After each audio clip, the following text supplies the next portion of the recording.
حضرت عائشہ صدیقہ رضی اللہ تعالیٰ عنہ فرماتی ہیں میں نے نبی پاک صلی اللہ تعالیٰ علیہ وآلہ وسلم کو نا مرض وصال تک دیکھا ہے، حضور کے وصال تک، کہ حضور قرآن پاک کی آخری 2 سورت پڑھ کے سورت فلق اور ناس اپنے ہاتھوں پہ پھونکتے تھے، پھر جسم پہ ملتے تھے۔ قرآن پاک میں شفا ہے۔ اب تو لوگوں نے دم درود کو نا اس کو بڑا ہلکا سا کام سمجھ لیا، ویسے بھی یہ عاملوں کے ہتھے چڑھ گیا، ملنگوں کے ہتھے چڑھ گیا، کاروبار بن گیا، تجارت بن گیا، ورنہ قرآن پاک کی آیات پڑھی جائیں۔ فرمایا سورہ فاتحہ میں شفا ہے، اس میں کرم ہے۔ یہ چیزیں جو بڑی ہمارے لیے سود مند تھی، فائدہ مند تھی، ہم چھوڑ گئے۔ ایک حدیث ہے، سنیے گا۔ حضرت ابو سعید خدری رضی اللہ تعالیٰ عنہ حدیث کے راوی ہیں، بخاری میں موجود ہے۔ ارشاد فرماتے ہیں کہ ہم ایک سفر پہ تھے، واپس آ رہے تھے، ایک جگہ رات کو قیام کیا، سونا تھا، بستی کے لوگوں نے نہ کھانا پوچھا نہ کوئی ضیافت کی۔ آدھی رات کا وقت آیا، بندہ دوڑا آیا، کہنے لگا ہمارے سردار کو بچھو نے کاٹ لیا ہے، تم میں سے کوئی بندہ دم درود کر لیتا ہے؟ تو ایک صحابی کہنے لگے کر تو لیتے ہیں، کیونکہ ہمیں کھانا پانی تک نہیں پوچھا، تم اگر دم کراؤ گے تو نہیں کریں گے۔ بخاری پڑھ رہا ہوں۔ پیسے لگیں گے، کتنے پیسے؟ بکریوں کا ایک ریوڑ پورا۔ شارحین نے لکھا ہے 40 بکری، کنے دما دی؟ او بھائی اس سے کوئی بندہ جواز نہ لے، جواز نہ پیسے لینے جائز ہیں، اس سے جواز نہ حاصل کرے۔ آپ بات کو سمجھیں، پس منظر کیا ہے؟ پانی تک پوچھا، لوگوں کا علاج ہوتا ہے۔ انہوں نے کہا پیسے لیں گے، دم کر دیں گے۔ صحابی نے ابو سعید خدری رضی اللہ تعالیٰ عنہ فرماتے ہیں وہ چونکہ تنگ تھے، بچھو کاٹ گیا، اور سردار کو کہا چل تو صحیح نا۔ وہ صحابی گئے، سورہ فاتحہ پڑھ کے دم کیا، اور حدیث بخاری سے میں آپ کو دکھاؤں گا۔ لوگ کہتے ہیں دم کدھر سے آ گیا؟ بخاری پڑھ رہا ہوں، صحیح بخاری۔ شفا تو اللہ نے دے، رب کریم نے شفا دے دی۔ بکریاں لے لی، آ گئے جہاں آرام کر رہے تھے، جگہ صحابہ میں اختلاف ہو گیا، کچھ کہنے لگے بکریاں لینی چاہیے، کچھ کہنے لگے نہیں لینی چاہیے تھی۔ حضرت ابو سعید خدری رضی اللہ تعالیٰ عنہ فرماتے ہیں پھر ہم نے فیصلہ کیا چپ کر کے سو جاؤ، صبح حضور کی بارگاہ میں جائیں گے۔ اگر کریم نے کہا لینی چاہیے تھی پھر تو موج بن گئی، اور اگر کہا نہیں لینی چاہیے تھی تو بکریاں ہانک کے واپس کر دیں گے۔ مسئلہ کیا ہے؟ کہتے ہیں صبح گئے حضور کی بارگاہ میں، جا کے مسئلہ عرض کیا، یا رسول اللہ انہوں نے بھی پانی کو پوچھا تھا، ہم نے بھی کہا دم کریں گے تو پیسے لیں گے، تو ہم نے یہ شارحین لکھتے ہیں 40 تھی شاید۔ یا رسول اللہ آپ کیا کریں؟ حضور مسکرانے لگے۔ جس کے گچھے سے لچھے جڑے نور کے، ان ستاروں کی نزہت پہ لاکھوں سلام، اور جس کی تسکین سے روتے ہوئے ہنس پڑے، اس تبسم کی عادت پہ لاکھوں سلام، کی باتوں کی لذت پہ بے حد دور، ان کے خطبے کی ہیبت پہ لاکھوں سلام۔ حضور مسکرانے لگے اور مسکرا کے پوچھا اچھا پڑھا کیا تھا؟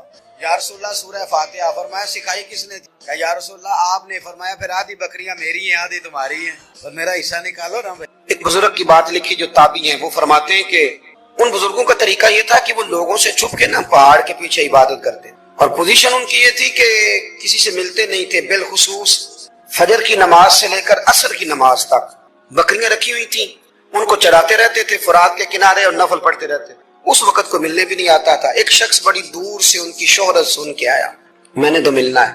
لوگوں نے کہا وہ اس وقت نہیں ملتے، ناراض ہوتے ہیں۔ اس نے کہا اللہ کا بندہ ہے نا، ناراض ہو بھی جائے گا تو لمبا ناراض رہے گا نہیں، اللہ والے جلدی راضی ہو جاتے ہیں۔ پہنچ گئے۔ اب وہ بابا جی نماز پڑھ رہے تھے تو کہتے ہیں میں نے عجیب منظر دیکھا کہ بابا جی فرات کے کنارے نماز پڑھ رہے ہیں، اور ایک بھیڑیا ان کی بکریوں کی حفاظت کر رہا ہے۔ کہتے میں حیران رہ گیا کہ بھیڑیا تو بکریاں کھایا کرتا ہے اور یہاں چرا رہا ہے۔ کہتے میں جب گیا تو بابا جی نوافل میں مشغول تھے، مجھے دیکھ کے کہنے لگے اس وقت کیوں آئے؟ میں نے کہا حضور اگر آئے گیا ہوں تو پھر مہربانی کرے قبول فرما لیں۔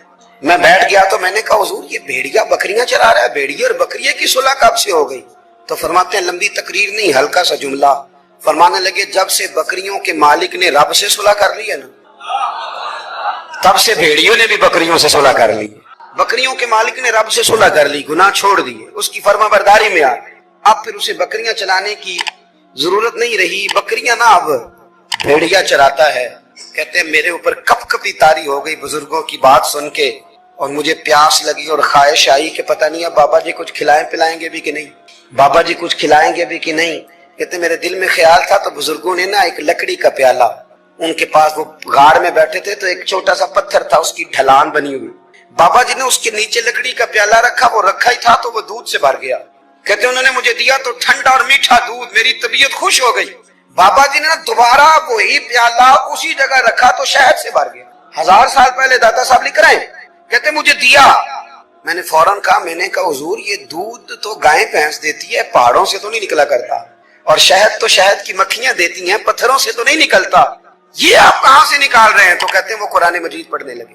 وَإِذِ اسْتَسْقَىٰ مُوسَىٰ لِقَوْمِهِ، جب موسیٰ کی قوم نے ان سے پانی مانگا، فرمانے لگے موسیٰ کی نافرمان قوم پانی مانگے، حضرت موسیٰ پتھر پہ ڈنڈا مارے تو اللہ وہاں سے 12 چشمے جاری کر دے۔ جو رب حضرت موسیٰ کی نافرمان قوم کے لیے پتھر اور پہاڑوں سے چشمے نکال دیتا ہے نا، وہ محمد عربی کے غلاموں کے لیے پتھر اور پہاڑوں سے دودھ اور شہد بھی نکال دیا کرتا ہے۔ وہ بزرگ کہنے لگے بس بات یہ ہے کہ آج بھی ہو اگر ابراہیم کا ایمان پیدا تو آگ کر سکتی ہے انداز گلستہ پیدا۔ کہنے لگا حضور پھر میرے لیے بھی دعا کریں۔ آپ فرمانے لگے پھر دعا نہ کرا تو مدینے والے کی غلامی شروع کر، تو نبی کریم کی غلامی شروع کر، تو رسول پاک کی غلامی شروع کر۔ ایک بات علم، پھر فرمایا اللہ رسول سے محبت، پھر فرمایا حضور کی غلامی۔ اس سے سارے مکاشفات کھلیں گے، اس سے سارے مشاہدات کھلیں گے، اسی سے کرامتیں ملیں گی، اسی سے مقبولیت ہوگی، اسی سے اللہ نبی کی بارگاہ میں درجہ ملے گا۔ پھر داتا صاحب آگے بڑھتے ہیں، داتا صاحب فرماتے ہیں صوفیاء کی ایک جماعت ہے جو کہتی ہے ہم نے تو کبھی اپنی زبان پر دکھ بیان ہی نہیں کیے، ہر شے اپنے رب رسول کے حوالے کر دی، ہر شے اللہ رسول کے۔ اور داتا صاحب کہتے ہیں کچھ ایسے بھی ہیں جو دعا بھی نہیں مانگتے، لوگوں کے لیے مانگتے ہیں، اپنے لیے نہیں مانگتے۔ آپ دعا کیوں نہیں مانگتے؟ تو کہتے ہیں اللہ کو تو پتہ ہی ہے ہمیں کیا چاہیے، اسے تو پتہ ہی ہے۔ ایک بزرگ کی بات لکھی ہے داتا صاحب نے، میری جماعت میں نا مزاج ہے کرامتوں کا، مجھے وہ ساری باتیں بھی آتی ہیں کہ ایک بندہ کراچی سے آیا، داتا صاحب حاضری دی تو اس کی لاٹری نکل آئی، یہ بھی مجھے آتی ہے، لکھی پڑھی ہے میرے کتابوں میں ہے یہ بھی۔ ایک بندہ، یہ ساری باتیں نا آتی ہیں کرامتوں میں، بڑی ساری چیزیں لوگ بیان کرتے ہیں کہ میں وہاں آیا اور میں نے حاضری دی تو موج لگ گئی، یہ ساری باتیں آتی ہیں۔ ہمارے پرانے بزرگ اور بھی قصے سنایا کرتے تھے، ساری ہمیں چیزوں کا پتہ، پر جو عنوان ہے نا وہ حضرت شیخ ابو نور کہتے ہیں کہ ایک بندہ داتا صاحب کے مزار پہ گھوم رہا تھا، داتا 10 روپے دے 10 روپے دے 10 روپے دے، تو ایک بندہ بڑی دیر سے اسے دیکھ رہا تھا، وہ کہنے لگا داتا نے تجھے کیا دینا ہے؟ ادھر آ میں دوں، اس نے 10 دیے، بندہ بڑا حسین تھا، ہنس پڑا، کہنے لگا داتا تیرے بھی صدقے جاؤں، دلانے لگا تو منکر سے ہی دلوا دیے، جو نہیں مانتا اسی سے دلوا دیے۔ وہ بڑا پریشان ہوا، میں اور چکر میں تھا، اس نے میرے اوپر جڑ دیے بات، کہنے لگا داتا تیرے صدقے جاؤں۔ تو یہ ساری باتیں کتابوں میں موجود ہیں، لوگوں نے اپنے اپنے مشاہدات جو جس کے ساتھ پیش آیا اس نے بیان کیے ہیں، بہت ساری باتیں قابل بیان ہیں، پر جو عنوان ہے میں اس پہ رہنا چاہتا ہوں۔ داتا صاحب رحمۃ اللہ علیہ فرماتے ہیں ہماری تعلیمات ہیں کہ اپنے دکھ درد دنیا داروں سے بیان نہیں کرنے، سوال کا دروازہ لوگوں کے سامنے کھولنا، اللہ والوں سے کہیں گے کبھی کہنا ہوگا تو دنیا داروں سے کہنا۔ کہتے ہیں شیخ احمد نام کے بزرگ تھے، ساری زندگی کسی کو کام نہیں بتایا، ساری زندگی بڑی مشکلات آئیں پر کبھی اپنی ذات پر سوال کا دروازہ نہیں کھولا۔ ایک ایسی مشکل آئی کہ جو حل ہی نہیں ہوتی تھی، کسی نے ان پر کوئی الزام لگا دیا، ابو مسلم نام کا ایک بادشاہ تھا، اس کی حکومت تھی، اس نے پکڑ کے قید میں ڈال دیا، اب قید میں ہیں، جرم لگ گیا ہے، فرد جرم عائد ہو گئی ہے، جیل میں ہیں۔ لوگ کہنے لگے حضرت جی اپنی صفائی میں کچھ کہیں، اور مانے لگے ساری زندگی بندوں سے کچھ نہیں کہا، اللہ رسول کو پتہ ہے میں بے گناہ ہوں، مجھے کہنے کی ضرورت نہیں۔ داتا گنج بخش علی حجویری نے لکھا ہے، داتا صاحب کہتے ہیں تو یقین کامل تو پیدا کر، تو ایمان تو پختہ کر۔ داتا صاحب کہتے ہیں وہ ابو مسلم جو بادشاہ تھا وہ نیک آدمی تھا، اسے رات کو خواب میں نبی کریم کی زیارت نصیب ہوئی، اور حضور سید عالم صلی اللہ علیہ وسلم فرمانے لگے تو نے اللہ کا ایک نیک بندہ جیل میں ڈال دیا، ڈر نہیں آتا، وہ تو بے گناہ ہے۔ بادشاہ آدھی رات کو خود اٹھا، دادا صاحب فرماتے ہیں کسی گارڈ کو نہیں بھیجا، پولیس والے کو نہیں بھیجا، جیلر سے نہیں کہا، خود گیا، جا کے جیل کا دروازہ کھولا، دروازہ کھول کے اس درویش کو آزاد کیا، کہنے لگا بابا جاؤ مجھے پتہ چل گیا بے گناہ ہے۔ بابا جی سلام کر کے جانے لگے تو بادشاہ پھر آگے آیا، ہاتھ باندھے، ہاتھ چومے، کہنے لگا حضور آپ بڑے نیک ہیں، میرے لیے کوئی حکم ہو تو بتائیے گا، میرے لائق کو خدمت ہو تو بتائیے گا۔ تو شیخ احمد فرمانے لگے تجھے ابھی بھی سمجھ نہیں آئی، تجھے ابھی بھی نہیں سمجھ آئی؟ کہنے لگا حضور کیا؟ فرمانے لگے جو تہجد کے وقت تجھے اٹھا کے مجھے رہا کرنے بھیج سکتے ہیں وہ میری کوئی ضرورت باقی رہنے دیں گے؟ مجھے کوئی ضرورت پڑے گی کسی اور کو کہنے کی؟ جو تہجد کے وقت تجھے اٹھا کے بھیجتے ہیں کہ جا کھول جا کے دروازہ، وہ ضرورت رکھیں گے میری؟ ضرورت مجھے رہے گی کہ میں تجھے اور کوئی کام؟ ابھی بھی تجھے سمجھ نہیں آئی؟ تو داتا علی حجویری رحمت اللہ علیہ فرماتے ہیں اصل میں ہماری طبیعت ہے، ہم نے بندوں سے دل لگا لیا ہے، دل اللہ رسول سے لگاؤ، کسی بندے سے لگانا تو اس سے لگاؤ جو اللہ والا ہو۔ رنگ تیرے اندر کوئی نہیں۔ ابو سفیان آئے ان دنوں جن دنوں حالات بڑے کٹھن تھے، اختلاف شدت کا تھا، ابو سفیان آئے حضور کی بارگاہ میں، آئے کس لیے؟ مکے میں قحط پڑ گیا ہے، بارش نہیں ہوتی، ادھر سمامہ بن اسال یمامہ دیکھ کے سربراہ کلمہ پڑھ کے مسلمان ہو گئے. ساری گندم اس قبیلے سے آتی تھی. سمامہ کہنے لگا تم میرے مصطفیٰ کو نہیں مانتے, کوئی گندم نہیں, بھاگ جاؤ. ایک بارش کوئی نہیں, دوسری گندم کوئی نہیں. ابو سفیان تڑپ کے در رسول پہ حاضر ہوئے. ابھی تھوڑے دن گزرے ہیں احد میں حضور کے دانت شہید کی, ابھی تھوڑے دن گزرے حضور کو ستایا ہے, ابھی تھوڑے دن گزرے حضرت امیر حمزہ کا کلیجہ نکال کے چبایا ہے, ابھی تھوڑے دن گزرے حضرت انس بن نضر کی گردن کاٹی, ابھی تھوڑے دن گزرے عبداللہ بن جہش کے ٹکڑے کیے, ابھی تھوڑے دن گزرے حضور کو ستایا ہے, تڑپایا ہے. پر حضرت علی شیر خدا فرماتے ہیں میں ماننے والا اس رسول کا ہوں, اس کے دانت شہید ہو گئے, احد کے اندر ساری داڑھی لہو سے بھر گئی. فرماتے میں رو پڑا اور میں نے کہا محبوبہ آپ نہیں مجھ سے برداشت ہوتا, دعا کریں اللہ ان پہ عذاب نازل کرے. اٹھائے ہاتھ, آپ دعا کریں گے تو اللہ تبارک و تعالیٰ 2 پہاڑیوں میں پیس ڈالے گا. حضرت علی کہتے ہیں میں نے عرض کی تو حضور نے ہاتھ اٹھائے اور دعا کیا دی, اللہم اہدی قومی فإنہم لا یعلمون, اے اللہ میری قوم کو ہدایت دے دے, یہ جانتے نہیں یہ کیا کر رہے ہیں. اللہ انہیں ہدایت دے. یہ اخلاق حسنہ کا معیار. تھوڑے دن پہلے حضور کے ساتھ یہ رویہ. ابو سفیان اب بے حال ہو گئے, بچے بھوک سے مرنے لگے, جانور پیاس سے مرنے لگے. ابو سفیان چھپتا چھپاتا کہنے لگا چارہ کوئی نہیں, مصطفیٰ کے پاس جانا ہی پڑے. ابو سفیان مدینے پہنچ گئے. جب پہنچے نا تو ابو سفیان کی اپنی صاحبزادی حضرت ام حبیبہ ام المومنین رسول اللہ کی زوجہ تھی. ابو سفیان جب آئے تو ام حبیبہ کے پاس سیدھے ان کے گھر گئے بیٹی سے ملنے. حضور کا بستر بچھا ہوا, حضرت ام حبیبہ حضور کی زوجہ ام المومنین بستر بچھا ہے. ابو سفیان بیٹھنے لگے, جناب ام حبیبہ کہنے لگی ابا جی ٹھہر جائیں. وہ ٹھہرے تو بستر سمیٹ دیا. کہنے لگے بیٹی شاید تیرے گھر میں کوئی قیمتی بستر نہیں, غربت چھپانے کے لیے بستر سمیٹ رہی ہو. جناب ام حبیبہ کہنے لگی ابا تو مسلمان نہیں نہ ہوا, ابھی تیری سوچ کافروں جیسی ہے, تو یہاں آگے کھڑا ہونا جہاں میں کھڑی ہوں, پھر تجھے رسول اللہ کی محبت کے رنگ کا پتہ چلے. تو ابھی کھڑا وہاں ہے جہاں تجھے کفر ہی کفر سنائی اور سجائی دیتا ہے. بستر اس لیے نہیں سمیٹا کہ معاذ اللہ کم قیمت تھا, میں نے اس لیے سمیٹا ہے کہ تو نجس ہے, ناپاک ہے, ابھی کلمہ نہیں پڑھتا. اور یہ اس رسول کا بستر ہے کہ جو بستر میں موجود ہوتے ہیں تو جبریل امین قرآن لے کے تشریف لے آتے ہیں. وجود اس قابل نہیں کہ یہاں بٹھایا جائے. نبی پاک صلی اللہ علیہ وسلم کی بارگاہ تک ابو سفیان آئے. ابو سفیان کہتے ہیں مجھے امید نہیں, ابھی سوچ نہیں نا بدلی تھی, کہتے مجھے امید نہیں تھی, میرا خیال تھا وہ شکوے کریں گے, شکایتیں کریں گے, وہ کہیں گے تم نے تو بڑا کچھ کیا ہے نا. ابو سفیان کہتے ہیں قربان جاؤں, میں نے یہ رنگ دیکھا تو مدینے کی فضا ویسے ہی بڑی ٹھنڈی تھی, لیکن مصطفیٰ کریم کے ساتھ جب میں نے بات کی تو میرے وجود پر گریا طاری ہو گئی, میرے اوپر کیفیت طاری ہو گئی, میں تڑپنے لگا. کہتے ہیں میں نے کہا محبوبہ میں آیا ہوں, آپ کا کلمہ پڑھتے ہی سمامہ نے گندم بند کر دی, بارشیں رک گئی ہیں, مکے کے لوگ بھوک اور پیاس سے مرنے لگے. محبوبہ بیٹیاں روتی ہیں, یا رسول اللہ مائیں کی چھاتیوں میں دودھ خشک ہو گیا ہے, بچے بلکتے ہیں. ابو سفیان کہتے ہیں میں دشمن تھا, سارے مکے کے لوگ دشمنی کرتے تھے, لیکن جب میں نے یہ لفظ کہے نا اچانک میری نظر اٹھی تو مصطفیٰ کریم کی تو آنکھیں آنسو برسا رہی. کہتے میری بات بھی مکمل نہ ہوئی, حضور نے پہلے رکا منگوایا, سمامہ کے نام فرمایا, پہلے تو انہیں غلہ اپنی مرضی سے دیتا تھا, اب تیرے نبی کا حکم ہے کہ پہلے سے بڑھ کر تو انہیں غلہ دینا ہے.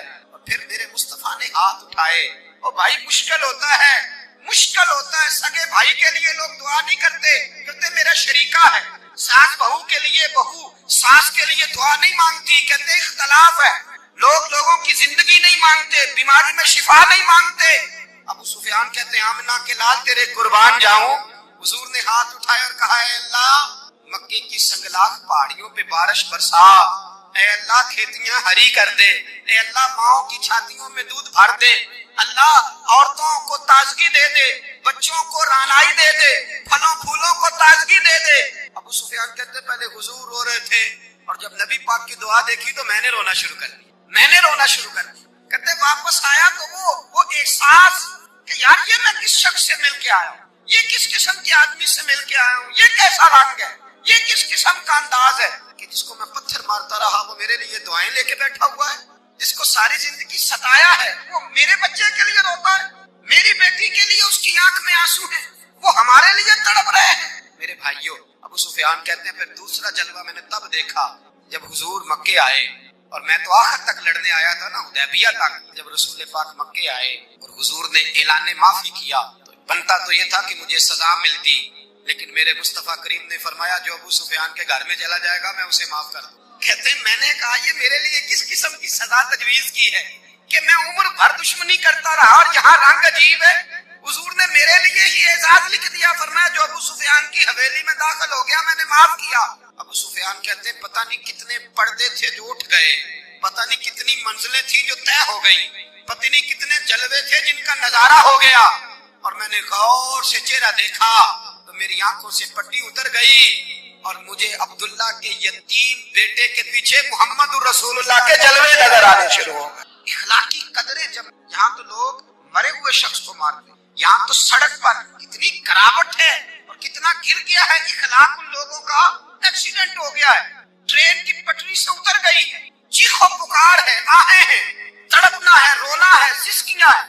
ماں کا بازو کٹا ہے پر وہ چیختی ہے ذرا میرے بیٹے کا پتہ کرو. باپ کی آنکھوں میں ریت پڑ گئی ہے پر وہ تڑپتا میرا بیٹا تھا. چیخو پکار ہو رہی ہے پر ظلم ہے اس قوم کا.